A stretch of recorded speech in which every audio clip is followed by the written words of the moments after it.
Okay, first of all, we have Saifuddin Abdullah, who is the CEO of Global Movement of Moderates and the former Deputy Minister of Higher Education and the President of Malaysian Youth Council. We also have Professor Dr. Saran Korbil, who is the Executive Director. The Executive Director of the ASEAN Youth Volunteer Program and has developed and implemented the inaugural program on the development of ASEAN Youth Eco-Leaders through volunteerism and community engagement, which is a 5-week program for 100 youth leaders. And then next we have Kima Nara, who joins us from Cambodia. He is an innovative project officer of Transparency International Cambodia and assistant to Asia Pacific Regional Coordinator of UN Convention Against Corruption. She has been actively volunteering and leading youth social projects since 2009. And last but certainly not least, we have Ilak Angelo Diaz.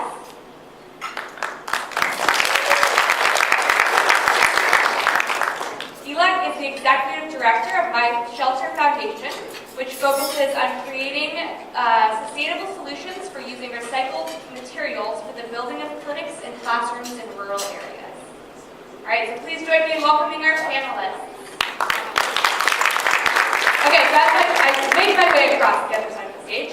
We're going to open up and get some ideas flowing. So my first question to all of you is, what is one big idea you've had that would create massive social change? So something where you thought to yourself, wow, someone really needs to do X, Y, Z. It would totally change the world. We're up first. So what my specialty became was disasters. I was in the middle of one of the worst disasters in 2008, and it basically knocked down, this was about 250km/h winds, and I woke up the next day and most of the city was underwater and there was brownouts, and most of the city there were a lot of poor people without lights. And so what I said is, how do I create the biggest emergency lighting system but for people that live below $2 a day? And so what we did was we started saying we cannot import expensive solar lights because in about 2 years the battery breaks or the part breaks and you have to throw away everything. And people usually buy that on microcredit. So taking a plastic bottle with water and bleach, we stuck it through the roof of houses to let refracted light inside the houses. So during the day, they would be able to have sunlight, 55 watts of sunlight, and we were cooperating with another Brazilian called Alfredo Mosser. But the real important one was community-built solar systems, where we took parts from broken transistors and receivers, and were able to put a solar panel, and we were able to light up the night. But the way that we revolutionized it was to open source it around the world. And we put up a video, and in that video, it hit about 4 million hits within the first month. And we opened up the way to build it, and next thing you know, we had 25 countries that were replicating what we did. So wanting to build the cheapest and most radical solar light made out of recycled materials, we ended up lighting the world. And so that was the big idea. But we often say that's not the idea that should, we're not advocating that it should be the idea, but we should get more and more people thinking about solutions that are easy to get, replicate, but the best thing of all is, and the purest, is to take yourself out of the solution. The purest form of charity is to make yourself obsolete. And that's the greatest idea for revolutionizing the world. I'm from Cambodia, and in Cambodia, we don't really talk about things, but rather we are being affected, or we just do it. Like we are not there to talk about corruption, but we are affected by corruption. And we don't dare to talk about politics, but we end up being the victim of the decisions of politicians. And in the Pol region, people are traumatized by the ideas of going into that regime again. And all people are so afraid to talk about that. And they want their child to not talk about politics. And I never imagined myself working in politics. But then I realized that it's the key to better change, to better improvement for my country. So I realized that the project that can make my country better is to engage the youth, to involve in politics, and to demand for better governance, for transparency and integrity. So I have seen the projects in different provinces in my country, about 5-6 provinces, and in that, the youth are the ones who go to their community and ask their people, what do you think of our education system? Whether the school is good, whether the teaching quality is good, whether the road is good. What do you think can be better? What do you think our communal leader can serve us better? And then they bring those ideas from the people to their community leader, and then their community leader respond to that. It was a surprise because we thought the community leader do not really want to respond to people, but actually they do, because they also want to get the support from people. And as the better community it is, the better they get the vote, and also the better life for everyone. So it works to have the youth involved in politics, to help them demand for better governance. So that's the project that impressed me. Thank you. Good evening. I think it's wonderful to be here and to welcome all the youth leaders, potential youth leaders from across ASEAN. You are the ones who hold in your hearts, in your minds, and in your hands the future of our region. And if I were to ask you, before you came here, because I could see from the videos, the word ASEAN was used a lot. Did you feel ASEAN? Or do you feel ASEAN at all? What would your answer be? Do you feel ASEAN? Yes? That's His Excellency from the ASEAN Secretariat. But chances are, it's a very natural reaction that most would say no. Except maybe I would have expected the AYDP alumni to have said yes. But that catalyzed really what was needed by the ASEAN Secretariat. The ASEAN Secretariat felt that they had the idea, through His Excellency and what he said in his speech, to develop an opportunity for youth to come together to develop that ASEAN-ness. Because you talk about, you've heard so many times this evening about the ASEAN social-cultural community. But what exactly does it mean? So you've got to go down to the ground. But they had nobody to work on it for them. So rhetorics is one thing, but actually putting it into action is the other. So when I listen to all that is going to be carried out the next 3 days, there's so much of synergy between what you're doing for Yseali as well as the ASEAN Youth Volunteer Program, which is a 5-week program. Because this ASEAN Secretariat needed to be able to develop amongst the next generation or amongst you the feeling of ASEAN-ness. And you can only do that if you work collaboratively together, which is what you're doing for this program as well, which is what we did for the ASEAN Youth Volunteer Program. And when you do that, you have to work on an area or an issue that would make a difference to the region, which is what, again, you'll be doing in the next 3 days, and which we did for our program for the development of ASEAN eco-leaders through volunteerism and community engagement. When we put up that program last year, and we notified ASEAN youth that we wanted to have this program, we were overwhelmed with the response. We had 850 youth from across the region applying for 100 places. That was amazing. The second program that we're going to have this year is in August again. This will be the development of ASEAN heritage leaders. Already from the expressions of interest, we already have 700.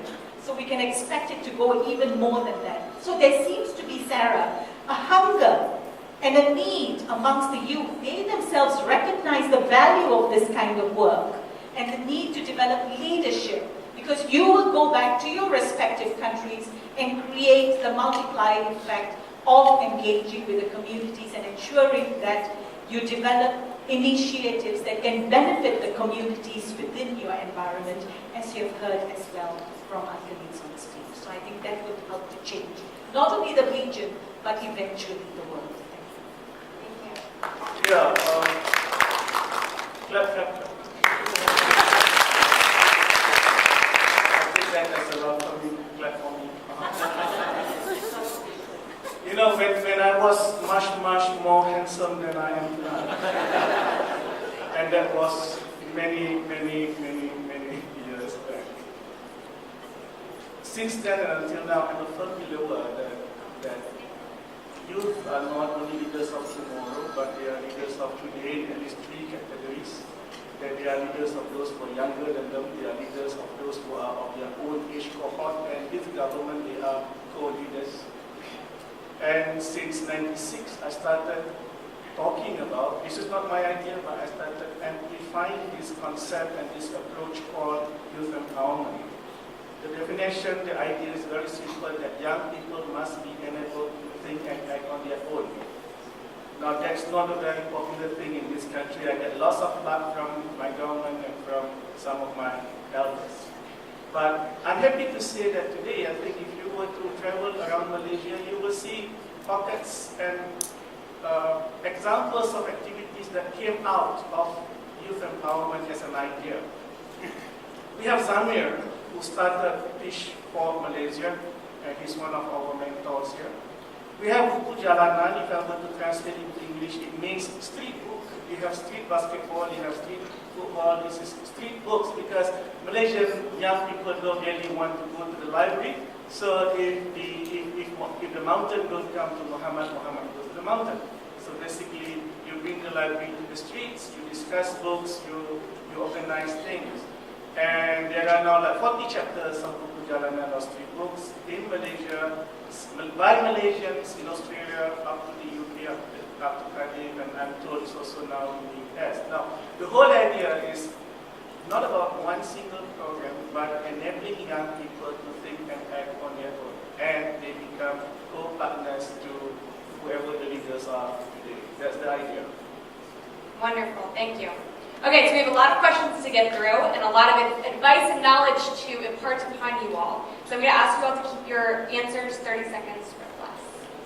Okay, so next question is, what is the biggest mistake that you have made when working with a team on a new project? Whoever wants to start. Okay. So, since I'm the youngest, so let me start. Anyone of the bravest. Thank you. So, one big mistake based on my very small experience. So, I used to think that as long as we have a team of really smart people with various of skill, we can do anything.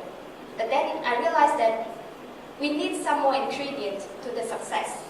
Not just strong people, not just very smart people, but we need people to be on the same page and understand the goals and share the same vision. And make sure that everyone are on the same page every time and they are committed to make the step toward the goals that they are sharing. If the team are so smart, but they have very divided idea, we would not reach anywhere. And that's what I learned from my first camping at the US Understate Great Alumni Association workshop and the project that we did for the camping. Okay, by a story. I'm sharing this with you. Can you imagine if you are in a hall 5 times bigger than this, with people 5 times more than what we have in this hall, and you are hosting a VIP, actually the wife of the Prime Minister of Malaysia, and it is supposed to be a program to do with poor children in certain places. And to cut the long story short, we are supposed to hand over to her envelopes because she's supposed to give away token, financial assistance to people.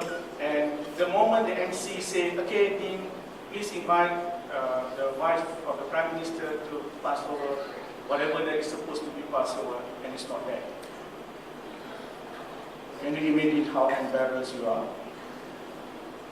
Check every detail. Check every detail. No matter what, no matter what kind of delegation techniques that you use, eventually you must own the project, you must be responsible. It's not about embarrassment only, it's about failure to deliver at that moment when it is, when it counts the most. Wonderful, thank you. Okay, moving to our next question. What do you do to get re-inspired after you've been up working all night on a project? You're tired, you're grumpy, you just really don't want to be working on it anymore, but you know you have to drive it over the finish line. And if you would like to demonstrate, you may do so.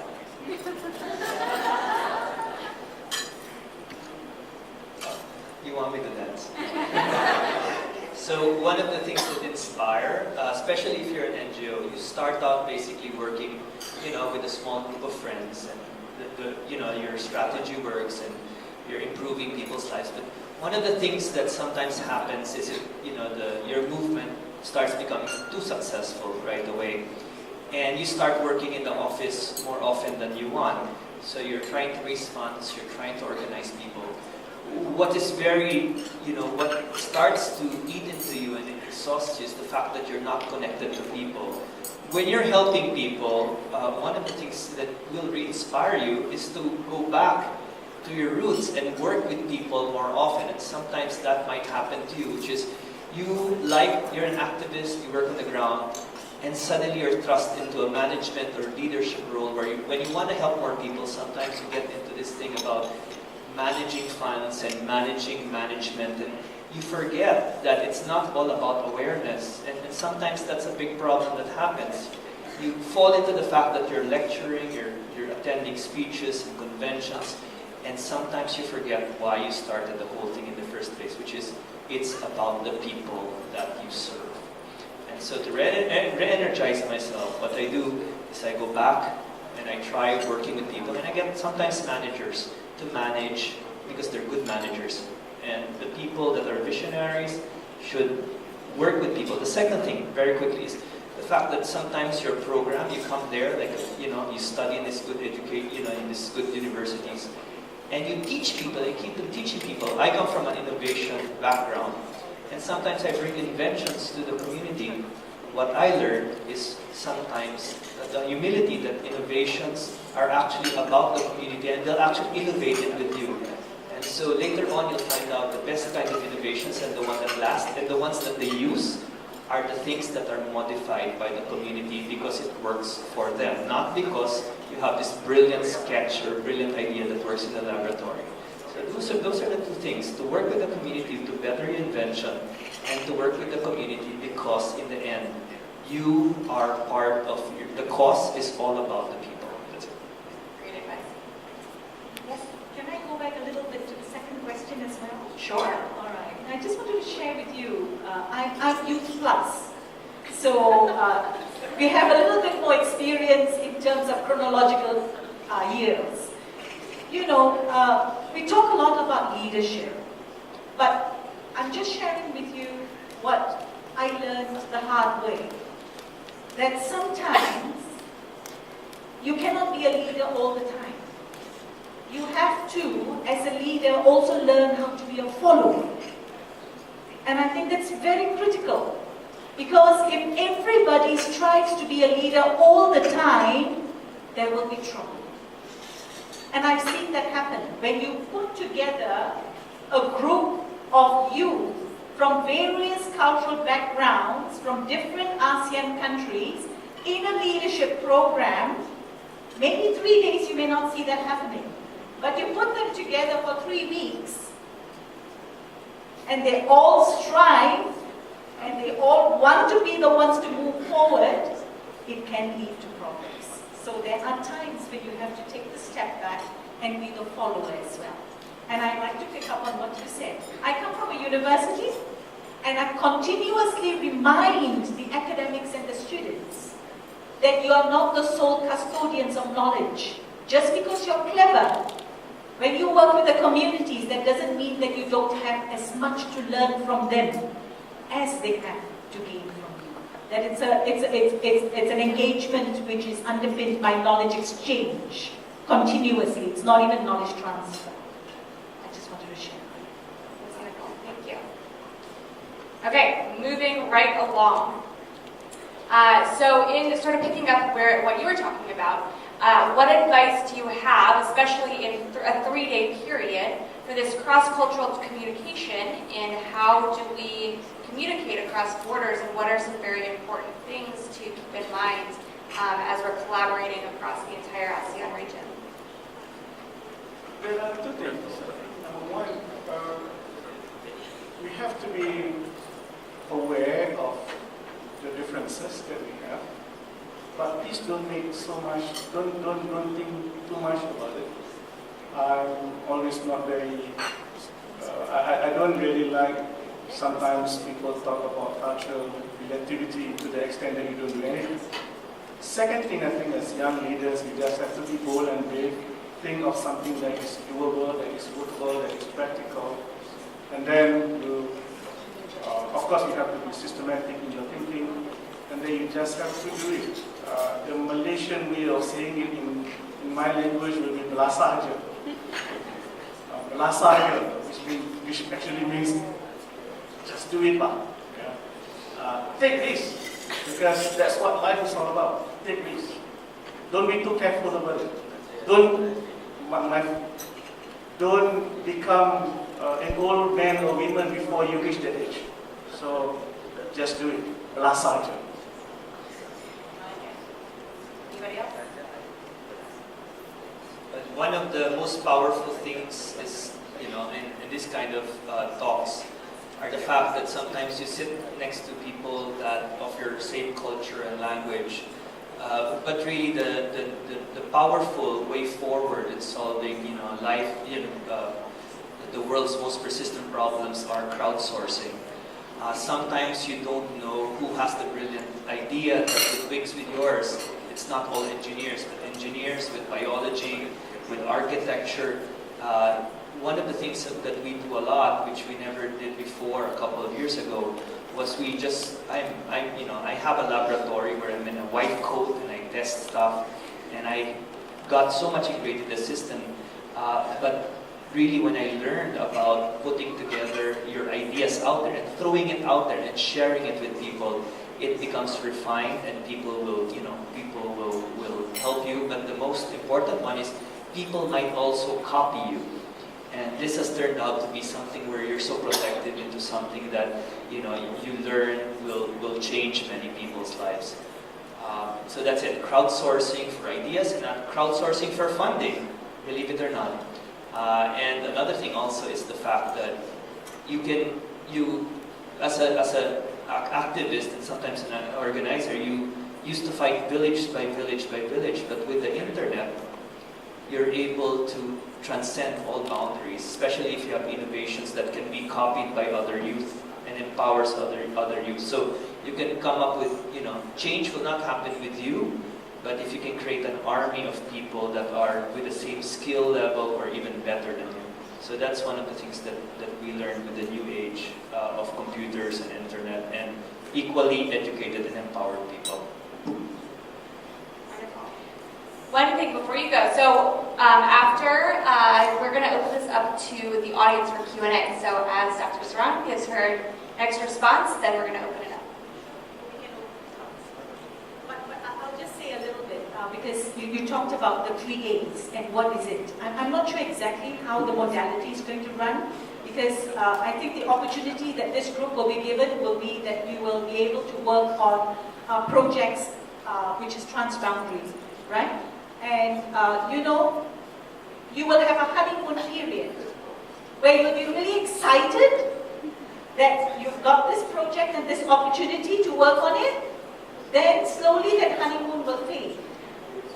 And then the reality sinks in, because you will go back and you will have so many other priorities. Then you have to remind yourself, think of Sarah's face, think of Dash's face. All right, think of US aid or US embassy people who are supporting you. And then remind yourself, dig deep and remind yourself of the responsibilities that you have. And you will have different personalities and characters working together. And some of them might irritate you after the honeymoon period. They may not be able to follow the timelines and the deadlines that have been set. So what do? You cannot afford to give up. Dig deep. You've got certain basic values. I think they should sign a contract before they leave. Right? So that you make sure you've signed the contract and you make sure it happens. And we wish you all, I wish you, and I'm sure the rest too, wish you all the very best, because you are the future and you have to make it happen. And we want to see the success. Thank you, Dr. Shah. Okay, so now is your chance. It looks like we have a microphone over here and just here. So now's your chance in this learning knowledge exchange that she mentioned for you to ask questions to our panelists. So yes, right here in the front. If you can walk over to this microphone here. And you can go ahead and start a line behind the microphone so that we can just ask questions one after the other. I have one little question to any of the panelists. Could you share like a story of the time when you almost give up because of there's so many barriers and so many challenges that you almost give up? Maybe share a story. Thank you. Great question.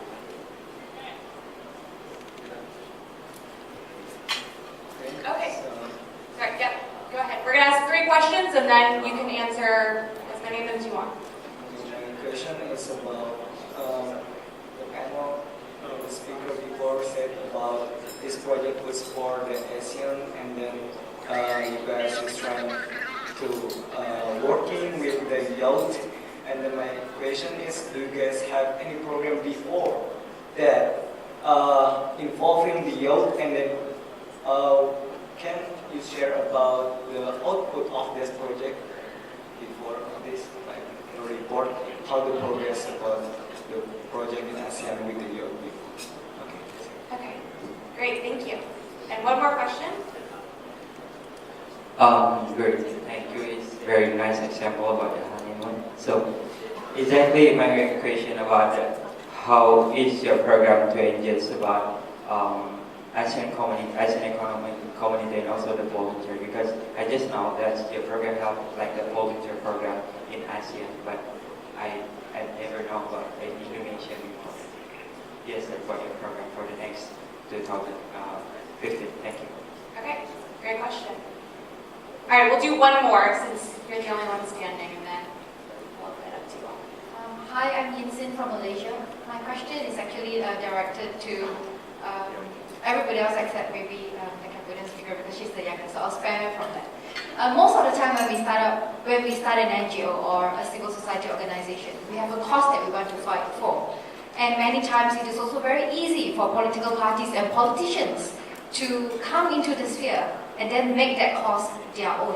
How then can we become the steward of our own NGO and not deviate our original cause and make it into a political agenda and eventually we ourselves turn into politicians? Thank you. Great question. All right, so feel free to pick up any. So I'll answer the first one because then let's get into the political one. That's a tough one. So one of the things that I've learned is, I know what my rate of failure rate is. I know that 1 out of every 6 innovations or 6 laboratory tests would actually be successful. And so when I was in school, I would know that every 6th one is going to work, or mostly the 6th innovation or the 6th change or alteration or improvement is going to work. And that sort of helped me later on in life when I was applying for a job or I was trying new projects, is because I would not give up, because I knew that the 1st, 2nd, 3rd, and 4th, and 5th time I would not be successful. I'm just maybe a slow starter. I just cannot come up with the brilliant ideas right away. But on the 6th one, it seems to work. And so in life and in jobs, and also in applying for graduate school, I would get it, especially if you're applying for scholarship. It took me 3 or 4 years to get my scholarship. It took me 5 times before I got hired. And so one of the most important things to realize is that the world is not there for you. You know how you believe that once you step in, you will be praised and you will get the job. It just doesn't work that way. So even in innovation, it sort of gave me the hard knocks of life that sometimes you have a failure rate and not to give up before you actually get to be successful. And anybody who's ever successful is lying to say that he got it on the first try, except Facebook, which seems to be.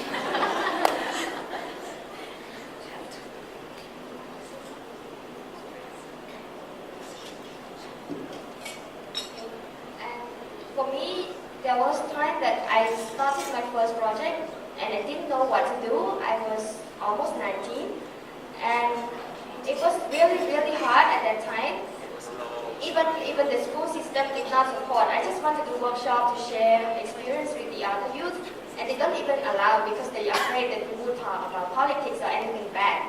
So it's like we are trying our best to help, and then they don't even want to let us do it. So it was really hard, and then I think I was trying to think of some role model that I really admire. For example, maybe Aung San Suu Kyi or Nelson Mandela. They even go to jail just to pursue what they want to do. So I just go through very small hill, and I think it's hard. How about compared to them that they have climbed so many mountains in order to get to the destinations? So that's what encouraged me to keep going on, even it's really, really hard. Okay, I'm going to share a very personal story. Do you know what ethnicity I am? Ethnicity, nationality, I'm Malaysian. But what ethnicity I am? Punjabi. Yeah, that must be a Malaysian. Not fair. Yeah. I'm Punjabi Sikh. I'm a real minority when you talk in terms of demographic population. You will know. When I finished the equivalent of the A levels, I was really playful. I used to play a lot of hockey. So I never used to concentrate very much on my studies when I was in school. Until, the headmistress called my mother up one day and she said, you better tell your daughter to play less hockey and concentrate more on her studies. So I didn't really make it to university the first round. They had to have a demonstration in the university of all the Indian students who were there to ensure that that the quota for Indian students increased. That was how I got into university. I came in the second batch. All right? Did I ever imagine that one day in my life I would be appointed Deputy Vice Chancellor of the National University of Malaysia? In my wildest dreams, no. It took, life is made up of challenges all the time. But that's what you do. You face them. And who was it who said, was it Richard Stengel? Who said that a challenge is an opportunity for you to develop yourself and overcome. And that's what you do continuously. And now he's left. I didn't realize he was the one who wrote Nelson Mandela's book. And I so much wanted to take a photograph with him. But you didn't allow me to do that. And now he's gone. So I'll have to photo shoot it. But anyway, that's life. It's all a matter of how you put your mind to it and how you work on it. And the power of prayer. I think coming from the ASEAN region, that's a very strong power that we have. And that helps you continuously. There have been quite a number of youth programs organized either by the ASEAN Secretariat or by individual member states of ASEAN for ASEAN young people. But the problem is sustainability. The most popular ASEAN youth program that has been organized for I don't know how many years, 20, 30 years, is the Nippon Maru ASEAN Youth Ship Program, but that's not made in ASEAN, it's made in Japan. I'm not anti any other country outside ASEAN, but the point I'm trying to make is it is about time that ASEAN young people empower ourselves to organize a program that is only ASEAN and made in ASEAN. One of the problems why most of the programs in the past did not last more than a couple of years was because people were too ambitious. They want to do everything, like every 10 states must participate. And I think one of the strengths of Yseali is that the programs that we are supposed to come out with on Monday is not that very ambitious that it must cover 10 countries. We know it's not easy. So targeting 2 or 3 countries is more practical, and I think it's going to be more, chances it's going to be more sustainable. On politics, I think it is important that young people position ourselves with original ideas, even if it is not original, with some innovation, but remain steadfastly independent and non-partisan. I know sometimes politicians, there are no politicians up here, right? No, not me. I'm on sabbatical, so I'm okay. Politicians would love to see good projects, they might hijack. Yeah? But we have to be steadfast, remain independent, and remain non-partisan. And I think after some time they will respect you and they will take you as what you are. Wonderful. Well, thank you very much for your attention. Please give our panelists a big round of applause. And we'll turn it back over to our esteemed MC, who is going to get on with the rest of our program.